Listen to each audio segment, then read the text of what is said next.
Please join me in welcoming to the Distinctive Voices podium, Dr. Rosalee Hellberg.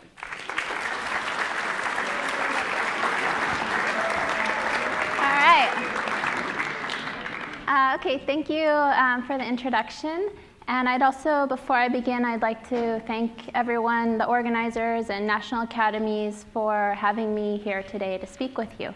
It's a real honor. I also just want to mention I'm recovering from a cold, so I'll probably be taking more water breaks than normal, and my voice is a little bit weird. Okay, now that I've got that out of the way, let's get into the fun stuff, the science. So today, as you've read about, I'm going to be talking about detecting food fraud through DNA testing. There's actually many different types of food fraud. My focus is on species mislabeling. Specifically, I look at seafood and meat species mislabeling. And today, I'm just going to focus on the meat species mislabeling studies. So I'll start by giving you an overview of the topic. I'll talk about some of the DNA-based test methods that we use in my research. And then I'll take you through a series of studies that were conducted in my laboratory at Chapman in collaboration with research students. So meat species mislabeling has many different forms. Some of the more common forms are species substitution. This is where you have the complete substitution of one species for another. So let's say you go to buy a product that says it contains beef, but it actually has pork instead. That would be a form of species substitution. Another type of mislabeling is mixing in lower cost species with higher cost species. So in this case, maybe you go to buy that product that says it has beef. It does have beef, but there's some pork mixed in with it to try to make a profit. So that one, as well as species substitution, are normally carried out for economic incentives. These are called forms of economically motivated adulteration. Another type of mislabeling that we've come across is seems to be due more to cross-contamination or carryover on product lines. So if you're processing multiple products on the same equipment and not thoroughly cleaning the equipment between products, you can get some carryover of a particular species from one product into the other. Now you may think, oh, I don't really care too much if I'm eating a product that has a little bit of pork mixed in. What does it matter? Actually, there's a lot of consequences associated with mislabeling. So one of the main things is the economic fraud aspect. People can make a lot of money off of illegally mislabeling products. Even if there's only a small profit margin, if you are processing large volumes, you can make a lot of money off of this. There's also religious concerns. So for example, some religions don't allow the consumption of pork. So if there's undeclared pork in a product, that's going to be an issue for those individuals. There's also, although it's rare, there are some people that suffer from meat allergies. So again, they would not want to have any undeclared meat species in the product they're eating. And then finally, there's mistrust. So once you find out a particular commodity is mislabeled, you're going to start to mistrust the industry, either just the producers of that commodity, or it may make you start mistrusting other aspects of the industry as well. Because of this, food industry can start to lose money because people may decide to avoid a particular commodity, and also lawsuits can arise out of mislabeling. So when my students and I started looking into doing some research on meat mislabeling, we started by looking at what had already been done. So as I mentioned, some of my research has been focused on seafood mislabeling. Actually, the first 5 years or so of my food fraud research was solely focused on seafood. And you've probably heard of seafood mislabeling in the news. It's a major topic. There's a lot of research that goes into it, and a lot of awareness about it, because there's hundreds to thousands of different fish species that you can find on the commercial market, and these can be swapped one for the other without the consumer knowing. But when we looked into meat products, there's actually much less information about meat mislabeling. And I think this may be because some people think, oh, there's only a few different meat species that could be in a product versus seafood where there's hundreds to thousands. So when we looked at studies that have been carried out in the US, we only found 2 peer-reviewed publications. One happened over 20 years ago. This was published in 1995, and it was a study out of Florida. They found 16% of the products they tested were mislabeled. Another study that was also focused in the southeastern US, Louisiana and Florida, they collected products labeled as turtle meat. And what do you think they found in 22% of those products? Alligator. So it wasn't even different species of turtle or anything, it was completely swapped. So that was an indication that we may see some mislabeling going on with game meats in addition to just your traditional meats.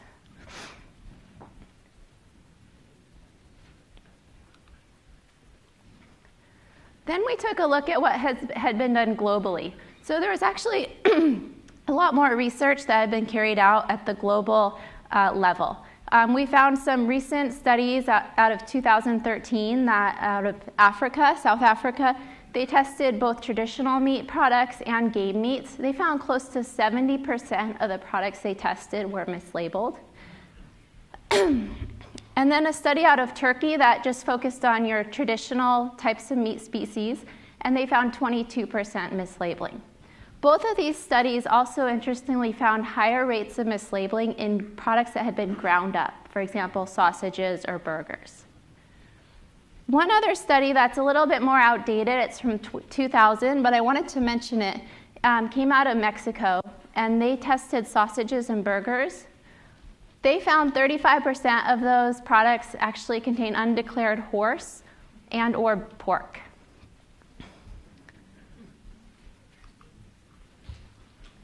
And then you probably remember, outside of peer-reviewed publications, there was the Horsegate scandal of 2013. So it happened not too long ago. You probably saw it in the news. This was a major mislabeling fraud incident. So initially it was detected in Ireland. Some food inspectors found horse in products labeled as beef burgers. Then the UK officials started testing. They found horse in products labeled as beef lasagna. And in some cases, it was a complete substitution of horse instead of beef. And then these products actually came from large-scale supermarket chains that were found throughout Europe. So once these chains started testing their products, they found widespread horse in beef ready meals. So this led to a massive recall. And once the investigation was carried out, it really highlighted the complexities in our meat supply chains. So in this instance, you can see on the slide, the horse was initially slaughtered at a Romanian slaughterhouse. It was then sent to a Dutch food trader, then to a subcontractor in Cyprus, and then finally to the food processor in France. And this is where it got incorporated into those beef meals. And then it got distributed throughout Europe in supermarkets.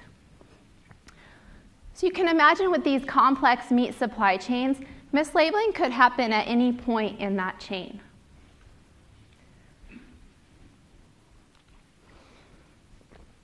So that brings me to the objective of our research. Since we saw that there was potential for mislabeling and there hadn't been much done in the US on this topic, we wanted to do some investigation. So we carried out 3 studies. One was focused on game meats, one on ground meats, and one on pet foods. So we focused on certain types of meat commodities where we expected to see a relatively high level of mislabeling. Before I get into the study details, I just want to briefly go over the types of methods that we used. So one of those methods was called DNA barcoding. DNA barcoding stems from the Barcode of Life initiative. It actually has a really interesting history. It was first proposed in 2003, so not a very long history. But it was, before that, various researchers were carrying out DNA-based species identification, but it wasn't a concerted effort. So people were looking at all different gene targets. What DNA barcoding did was it brought everything together to a standardized genetic target that could be used across animal species. This was initially proposed by Paul Hellberg out of the University of Guelph, and since then it's become this massive movement, and they're trying to DNA barcode all species. So in order to carry out DNA barcoding, First, the DNA is extracted from your specimen. And I should note that DNA barcoding was originally developed just for the identification of specimens for which taxonomic information was not available. So it wasn't initially developed specifically to detect food fraud, but it's been very successful in this arena. So you extract the DNA from your unknown specimen. You then amplify the specific standardized genetic target into millions of copies using a process called polymerase chain reaction, or PCR. Next, that region undergoes DNA sequencing. DNA sequencing allows you to know the specific order of nucleotides, the A's, G's, C's, and T's, in that particular genetic region. And what results is this genetic code. So each of these colors corresponds to a different nucleotide. And the idea with DNA barcoding is that the genetic target we've selected allows for a unique genetic code within each species. And it works in a similar way that the universal product code has a unique code to identify a product, where you have this unique genetic code that allows you to identify the species. Now, in order for this to work well, you need a robust database of known sequences. So you have your specific code, right? And then you need to enter it into a database to see what species does it match. Luckily for us, the Barcode of Life project has been so successful that they have this massive database called the Barcode of Life database. The Barcode of Life database, I checked today, it has barcode records for 250,000 animal species, and it has 2.5 or over 2.5 million sequences. So for each species, you typically will get at least a few sequences representing that species.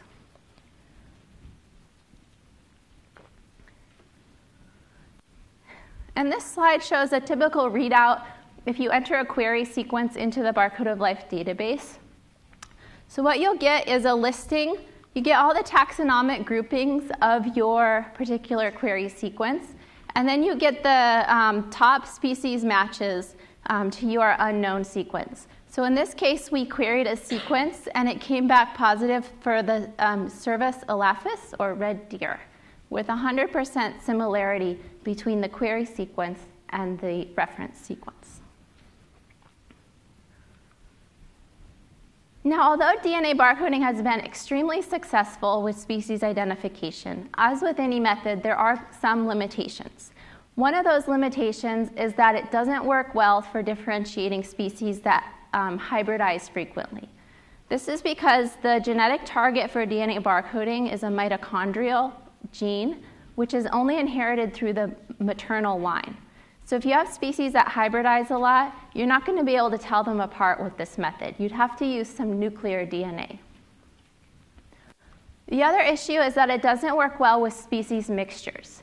So if you have multiple species in the same product, especially if they're present at high levels, then they're going to just result in kind of a junk sequence. So they're just going to be overlapping. You won't get a clear genetic code, and that's going to result in a failure for DNA barcoding.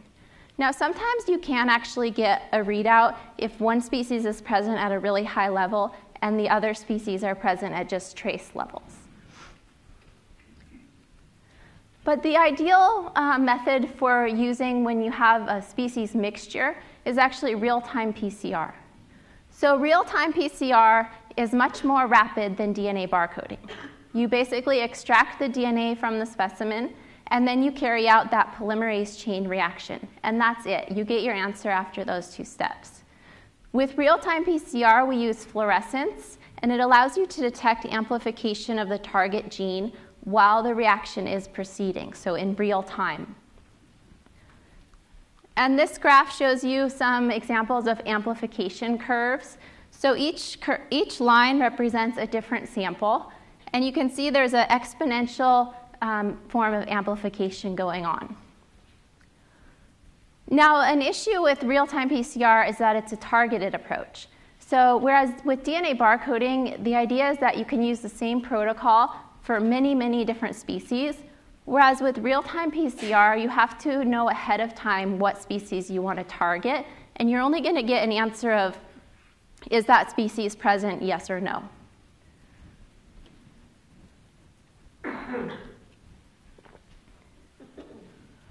So there's a lot of different real-time PCR protocols out there. In our research, we selected two to use based on the species that we wanted to target. One of them had been developed by the Food and Drug Administration, and the other was a peer-reviewed published assay. The combination of these two allowed us to look for all of the target species we were interested in identifying.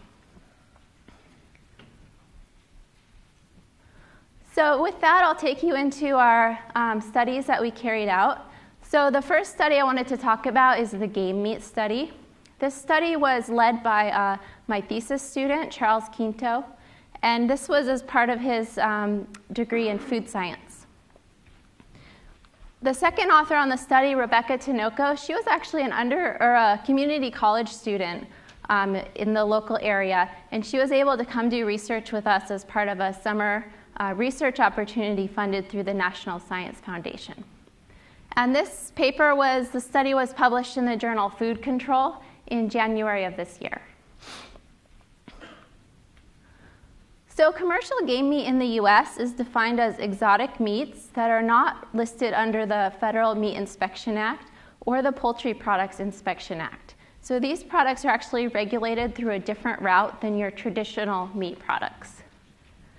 They're actually a really important specialty market in the United States, and they've seen rapid growth recently, in part due to the foodie movement. So people are looking towards alternative protein sources, unique sources, and game meats or exotic meats can fill some of those needs.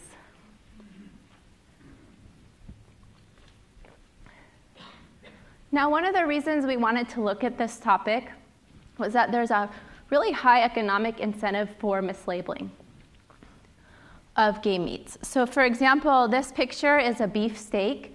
If you were to label this as a bison steak, you could make a 3- to 4-fold profit.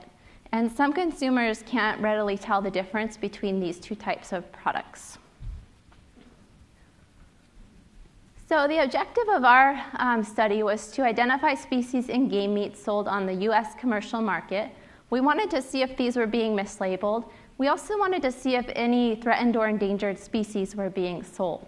So game meat, certain vendors in the game meat industry do have a history of selling illegal, threatened, or endangered species. So for example, I think it was in the 2000s, one of the game meat vendors was actually found to be illegally selling endangered tiger and leopard meat, and they were actually labeling it as lion, making a profit, and also selling an endangered species at the same time. So luckily they got caught and served some prison time for that.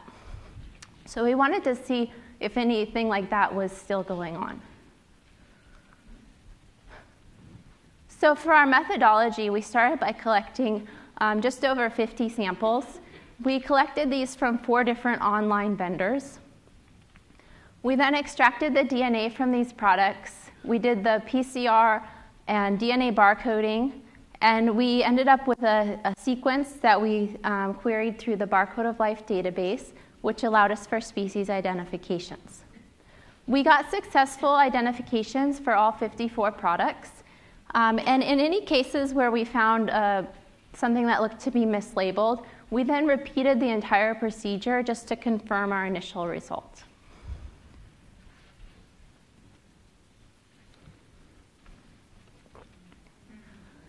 So here's the results. Good news is 44 of the products were correctly labeled, right? So all the camel were camel, for example. But there were 10 products that either were mislabeled or potentially mislabeled.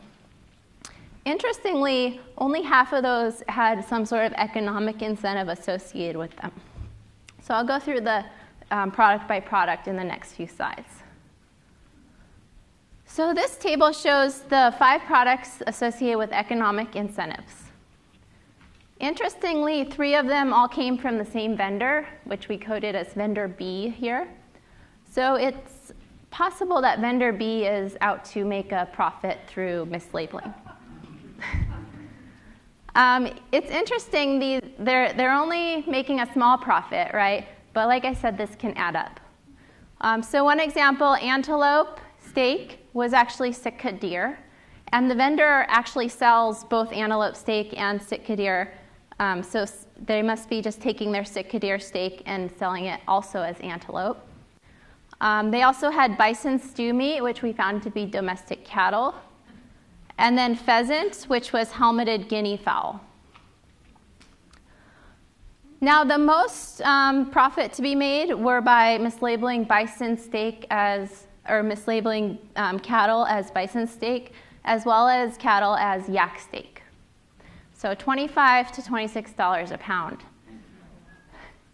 But there is a caveat. You see these asterisks here, right? So if you remember when I was talking about DNA barcoding, there's issues if you have species that hybridize. And actually, cattle and yak, as well as cattle and bison, in the past have been known to hybridize. So there is actually a chance that we're just detecting remnants of the cattle mitochondrial DNA in bison and yak.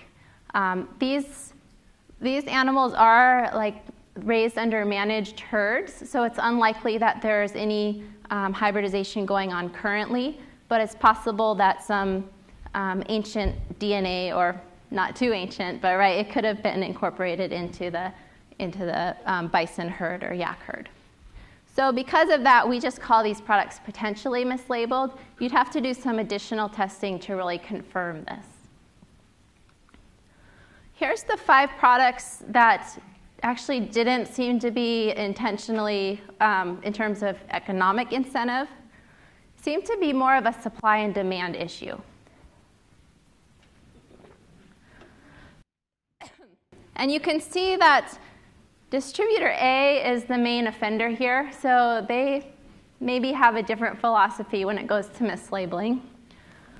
What we think they have going on is that maybe somebody orders alligator, they're all out of alligator, they say, oh, let's just send them some crocodile. Are they going to know the difference? I don't think so. I certainly wouldn't if I was a consumer. So we found, for example, these 2 alligator different cuts where both came in crocodile. You can see they're actually losing money in terms of their list prices, so this wouldn't be an economically motivated incentive. Another possibility is that they just have poor traceability, so maybe they're just not keeping good track of what's what. Things that look similar are just shipped out. Another interesting one that's always surprising is that black bear stew meat was found to be American beaver.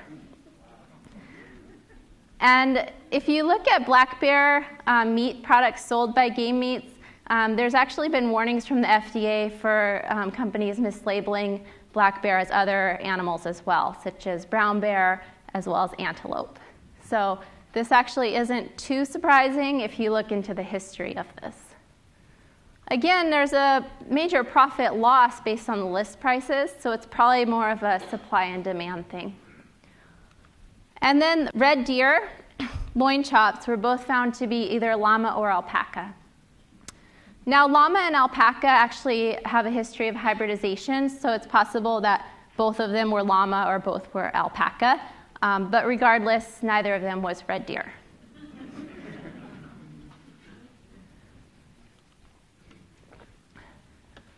Okay, so we saw some trends going on with mislabeling in terms of the distributors.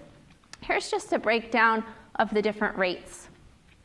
So you can see distributors A and B, those were the most common offenders, had the higher rates of mislabeling, especially distributor B. Over half of their products were either mislabeled or potentially mislabeled, whereas distributors C and D each only had 1 product that was mislabeled.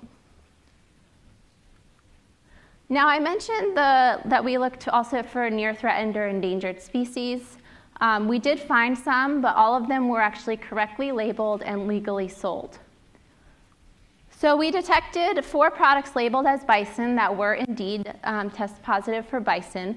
Bison aren't considered to be near threatened, but they're currently managed under herds throughout the US, and there's legal selling of bison for human consumption. Lion, on the other hand, it's considered to be, depending on the subspecies, either threatened or endangered. We did detect 1 product labeled as lion that actually was lion. but it was correctly labeled legally sold. So the issue is it wasn't yet protected by the Endangered Species Act, and that made it legal to sell.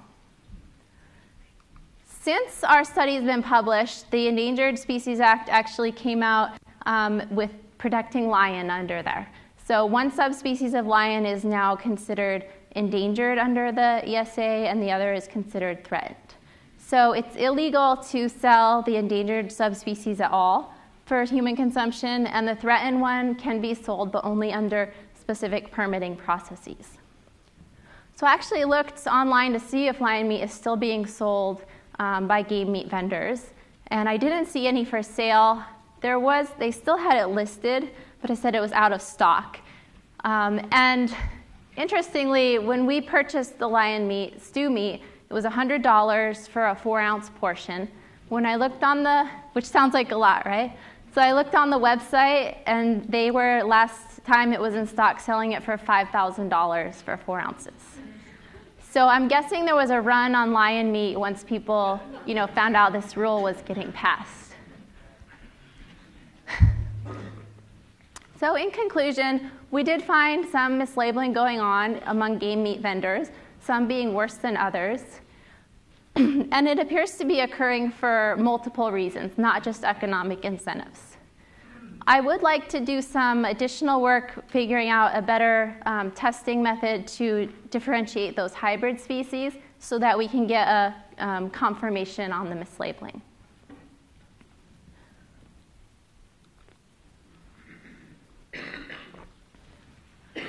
Okay, moving on to our ground meat study. So in the game meat study, we only looked at whole cuts of meat.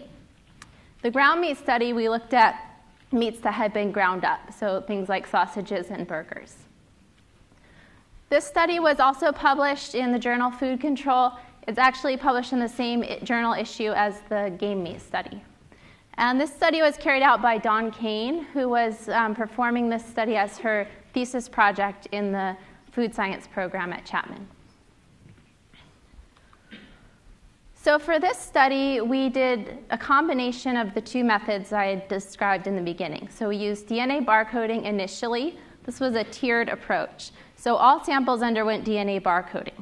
If we had samples that failed DNA barcoding, either one, we did these testing in duplicate. So if one or both samples failed barcoding, that was an indication to us that maybe there's a mixture. So in those cases, we then tested those samples with real-time PCR. Here's a breakdown of the methodology, fairly similar to the game meat study. We collected about 50 samples, and this time we collected samples from online distributors as well as retail outlets in the area. We also visited a local butcher to see if we could get some comparison on that form of selling meat. So then we extracted DNA in duplicate. We did the PCR, DNA barcoding. Again, any instances where there was mislabeling suspected, we then repeated the entire procedure. And then, like I mentioned, if either one or two of the replicates failed, then we then proceeded to, testing with real-time PCR. We also repeated the DNA barcode test. So these samples ended up getting tested multiple times. Here's just a breakdown of the types of products that we tested. You can see the more traditional meats are on the left. The green or blue bars represent supermarkets. The red is the local butcher, and then the yellowish orange are specialty distributors. So you can see that as you get to the more exotic meats, these are mostly only available through the specialty online distributors.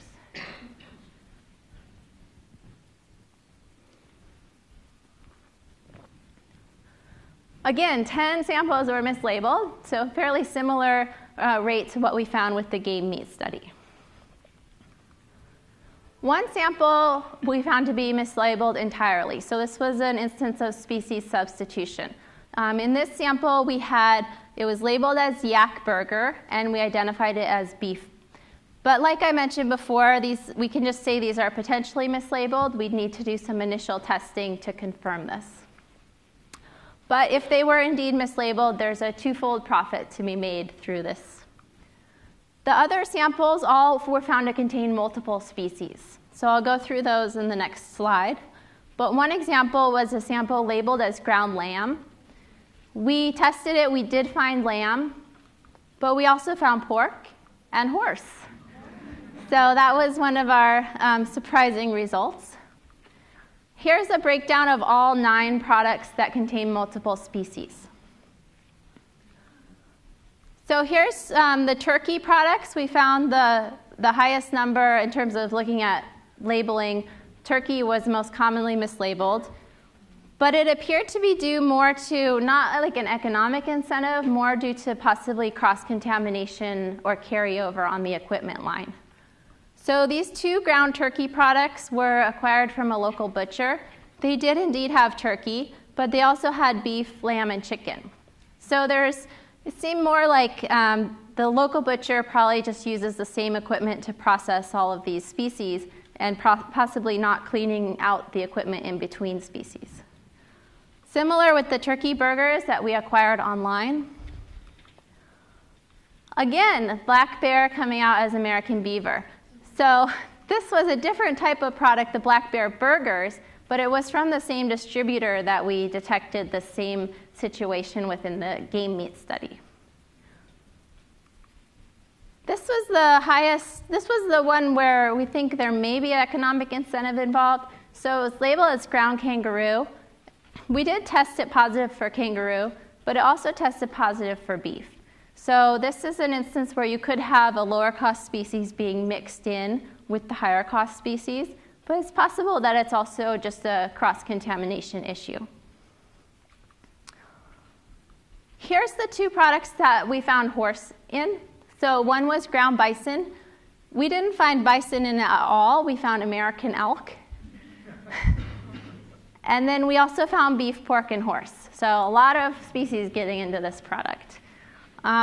With the ground lamb, we also, like I mentioned, found lamb, but we found pork, lamb, and horse.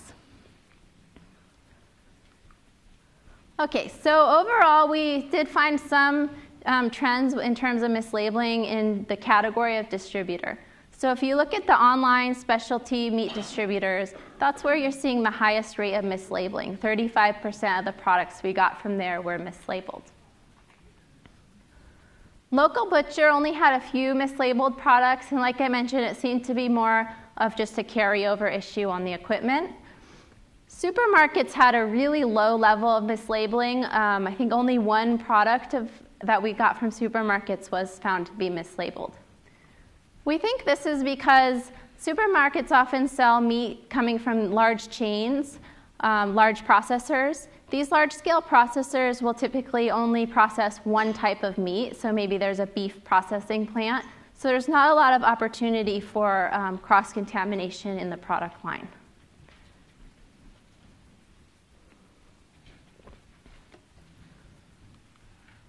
Okay, so in conclusion, we found similar mislabeling level as the previous study. We did find very low mislabeling at supermarkets, and we did see concerning levels of mislabeling from the online distributors. So what this tells us is that these online distributors may require some increased scrutiny, and we may need to look at their practices in more detail. All right, so moving on to the final study I wanted to talk to you guys about. This is the pet food study. So the pet food study was published in Food Control, and this was published last year. And the lead author was actually an undergraduate at Chapman University. She did this as part of her capstone research in the biochemistry program. She's actually here tonight, so hopefully I don't get anything wrong.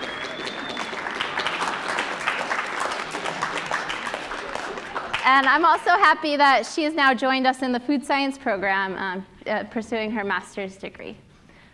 So Tara, this was really impressive as an undergrad to accomplish this study and then get it published in a top-tier journal. So when Tara and I were looking at studying pet foods, you may think, well, why do you care so much about what's in pet foods? You know, it's more human foods that we're interested in. Well, people are increasingly caring more and more about their pets, and we're seeing billions and billions of dollars being spent on pet food alone. When we looked at what had already been done in the pet food arena, we only found a couple research studies. Very little was known. So only one study we found that had been published in the US, and 3 out of the 4 dog food products they tested had undeclared ingredients. And then we found a study out of Italy where they found 10 out of 12 dog food products had mislabeling. So it looks like there might be some mislabeling going on in pet foods, right? But nobody had done a larger scale study. So we wanted to look into this in more detail. So we wanted to test commercial products sold primarily in supermarkets and retail outlets. We focused on some of the more common types of products you'll see in these stores, like dog and cat food. And within those categories, we tried to get equal representation of wet foods, or your canned foods, the dry foods, or the kibble, and then the pet treats. So we purchased 52 pet foods from a variety of retail outlets. We then extracted the DNA from these foods in duplicate, and then we performed real-time PCR. So for this study, we did not do DNA barcoding because, like I said, it's not going to work well if you have a species mixture. And if you ever look at the label of a pet food product, there's more than likely going to be more than one species. So we targeted some of the common species used in these products, and then we also wanted to see if horse was present in any of the products. Now, we did want to protect against false negatives. So in some of these pet food products, maybe they're using meat byproduct at a very low level, which is too low to be detected by our assay, and that would result in a false negative. So in order to help protect against false negatives, in any situations where a species was declared on the label but not detected, we then repeated the entire process. We also carried out spiking tests on those samples to see what were the lower detection limits for that species. And in general, the lowest level we tested was 1%. We typically found between 1% to 5% detection levels. So if we didn't find a product or the species in the product, it's possible it was present below those levels. Here's a breakdown of the various results, the different species we found in the products. So you can see 48 out of the 52 products contained chicken. Some of these were declared on the label. Some of it was not declared. Pork and beef came up second, followed by turkey. Chicken is a relatively low-cost ingredient, so it's not surprising that it's the most commonly found ingredient in the foods. We didn't find any horse, so rest assured it's not in the pet foods, it's just in human food, right?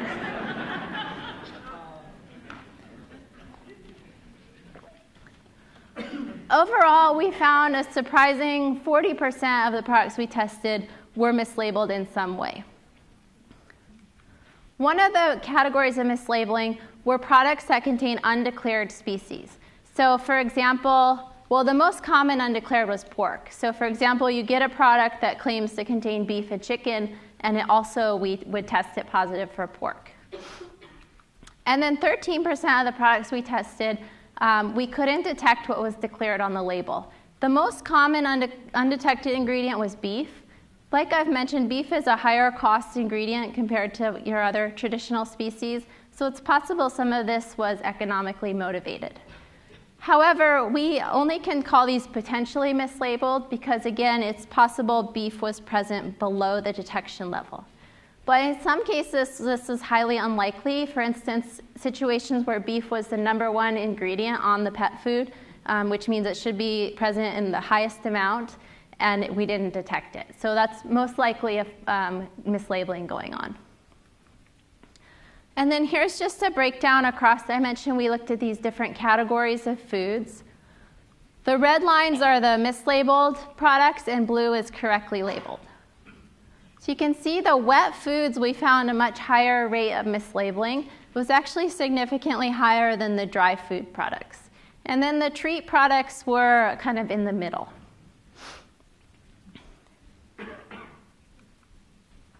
So since I can't go through all 20-some products that were mislabeled, it would take a little too long.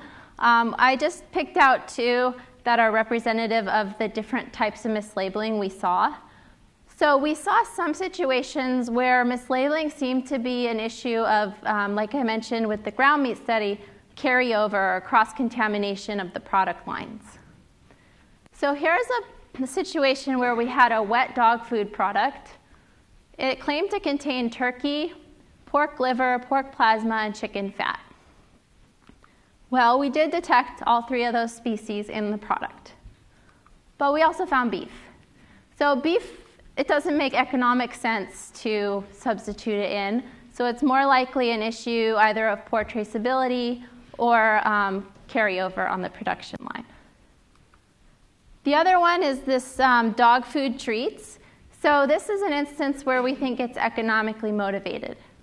You can see they list bacon, bacon fat, and beef as the meat ingredients. No beef, no pork, just chicken, right? So this looks like a species substitution, possibly intentional. So bringing everything together, overall, our studies did find mislabeling in all of the different commodity groups we looked at. And these are important findings because, like I mentioned, there was very little information on this topic when we started out to perform these studies. So, and like I've reiterated throughout the talk, it's not just economic incentive happening here. There's other issues going on contributing to mislabeling.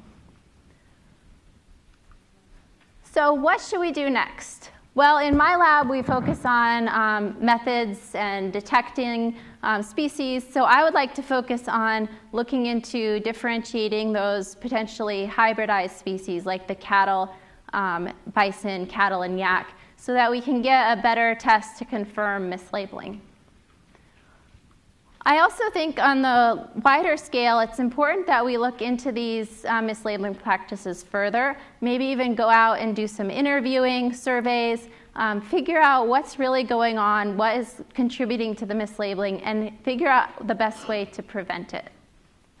I also think in some situations, it may just simply not be feasible to avoid this carryover in your production lines. In those instances, people might want to consider relabeling a product and telling the consumer, you know, there may be traces of pork in this product, which would help people that do not want to be consuming pork. So before I finish, I just want to thank the research students that did all the work.